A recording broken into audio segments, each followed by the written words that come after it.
പതിവുപോലെ കടലിന് നടുക്കെത്തി. യുദ്ധമായതുകൊണ്ടാണോ എന്നറിയില്ല. എന്തായാലും പണ്ടത്തെ യോം കിപ്പൂർ വാറിന് ശേഷം ഇപ്പോഴും ആ ഒരു ആധുനിക സാങ്കേതിക വിദ്യയുടെ ആ ഒരു നിരീക്ഷണം ഇപ്പോഴും ഉണ്ട്. എന്തോ ടെക്നോളജിക്കലി ഇന്നോവേറ്റീവ് ആണെന്ന് പറഞ്ഞു കഴിഞ്ഞാലും അവർക്ക് സംഭവിക്കേണ്ടത് ഒക്ടോബർ 7 സംഭവിച്ചു കഴിഞ്ഞു. അത് ഇവരുടെ കുറ്റം തന്നെയാണ്.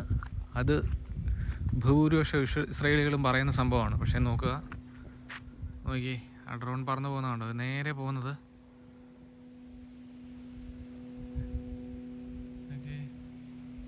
കാണാമോന്നറിയില്ല. മിന്നുകയും മായുകയും ചെയ്യുന്നതുണ്ടോ? ഒരു മൂളിച്ച പോലെ കേൾക്കാം.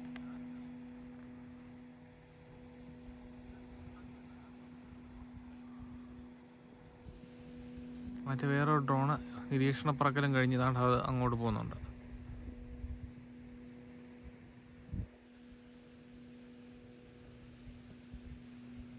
അത് കാണാം, നോക്കി.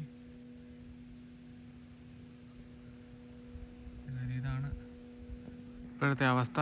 ഒരെണ്ണം എന്താ ഇങ്ങനെ മിന്നി പോകുന്നു, ചുമന്നും ഇതുമായിട്ട് അവിടെ കാണാം. ദൂരെ, അങ്ങ് ദൂരെ വേറൊരെണ്ണം തേണ്ട ആകാശ നിരീക്ഷണത്തിനായിട്ട് വേറൊരെണ്ണം തേണ്ട് പോകുന്നു. കാണാമോന്നറിയില്ല.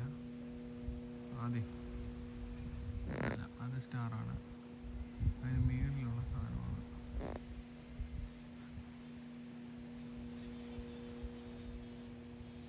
അതെ, പോകുന്നുണ്ട്.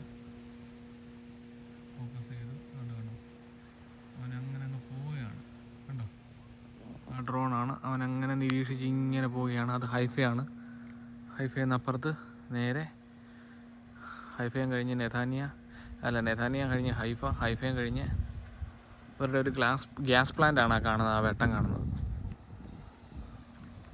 യോം കിപ്പൂറിൽ ഇറങ്ങിയേക്കുക. ഇസ്രായേലിൽ യുദ്ധം നടന്നുകൊണ്ടിരിക്കുക. നോക്കിയേ, ഈ ഭാഗം ഹെർസലിയാണ്, നോഫിയാം എന്ന് പറയും. ഈ ഭാഗം വളരെ അന്തരീക്ഷം മേഘാവൃതമാണെന്ന് അല്ല പറയേണ്ടത്, ശാന്ത സുന്ദരമാണ്. ചന്ദ്രനൊക്കെ അവിടെ ഉദിച്ചിട്ടുണ്ട്.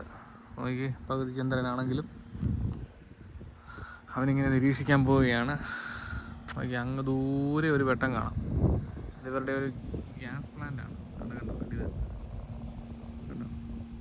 ഇത് മെഡിറ്ററേനിയൻ സീ ആണ്. അവിടെ ഇപ്പോഴും യോം കിപ്പൂർ എന്ന് പറഞ്ഞൊരു കാര്യമില്ല. ആൾക്കാരൊക്കെ താണ്ടെ സീ സൈഡിൽ ഇങ്ങനെ എൻജോയ് ചെയ്യാണ്. കണ്ടോ, ഇങ്ങനെ ചെയ്യുന്നു.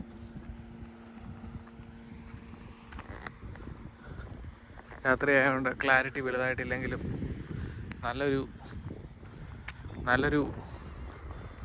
ഒരു ഫീലാണ് എനിക്ക് ഇവിടുന്ന് വന്നു കഴിഞ്ഞാൽ ഉണ്ട്. അത് നോക്കി, കണ്ടോ, ആൾക്കാരെല്ലാം നോക്കി ഫുഡ് കഴിക്കാനുള്ള ഒരു ഇതിലാണ് അവരെല്ലാം. അവരെന്തോ ടെൻറ്റ് ചെയ്ത് അവരൊരു ഫാമിലി ആയിട്ട് നിന്ന് അവരെല്ലാം ഫുഡ് കഴിക്കുകയാണ്. കണ്ടോ, അങ്ങ് കാണുന്നത്, ആ വെട്ടം കാണുന്നത് നെഥാനിയ, അതിൻ്റെ അപ്പുറം ഹൈഫ പോർട്ട്. ആശാൻ അങ്ങനെ മിന്നി പോകുന്നുണ്ട് ആകാശത്തൂടെ. ഇതാണ് യോം കിപ്പൂറിൻ്റെ അവസ്ഥ. ശാന്തമാണ്, സുന്ദരമാണ്. അത് ആ ലൈറ്റ് കാണുന്നത് ഹെർസലിയ പിത്തുവാഖ് എന്ന് പറയും. അറീന എന്ന് പറയും. ഹെർസലിയ അറീന എന്ന് പറയും. അവിടെയാണ് സ്റ്റോക്ക് മാർക്കറ്റും മറ്റു അത്ഭുത സംഭവങ്ങളും ഒക്കെ ഉള്ളത്. വളരെ പോഷായിട്ടുള്ള ആൾക്കാർ താമസിക്കുന്ന ഒരു ഏരിയയാണ്. ഇതൊരു എന്താ പറയുക, ജയിൽ പോലുള്ള സംഭവമാണ് ഈ കാണുന്നത്, ഈ ഗേറ്റ് വെച്ച സാധനം.